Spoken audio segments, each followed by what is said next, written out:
Sinilip ko si Julio at mukhang magigising na nga. Duty nga pala ako ngayon, second shift, 9 to 5. Nakaligo na din pala ako at syempre agahan natin ang pagpasok. Lunes kasi ngayon, madaming pasyente.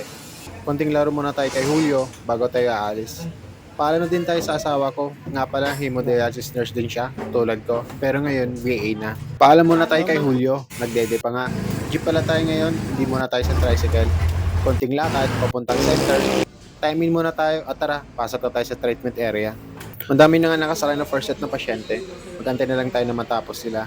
At ayun na nga, nakapo na pala yung unang pasyente ko for second set. Kunin ng vital signs at cannulate na tayo. Cannulate ulit sa pangalawang pasyente. Cannulate. IJ catheter pala tong panglimang pasyente at nag-cannulate ulit sa pang-anim na pasyente kaso di ko na nakunan. Understaff kasi kami, kaya madami kaming hawak na pasyente. Sa sobrang pagod at sakit sa likod, kakakanyulit, napaupo ako, pahinga saglit at guna ulit. Monitor tayo every 30 minutes sa kanila at kunan ng vital signs. Tapos na nga yung unang pasyente ko for second set. At syempre, ampat natin at mag-inject tayo ng ipos sa kanila. At kunan na din natin sila ng vital signs bago natin pauwiin. Charting tayo sa kanila sa 4 na oras sila nakasalang.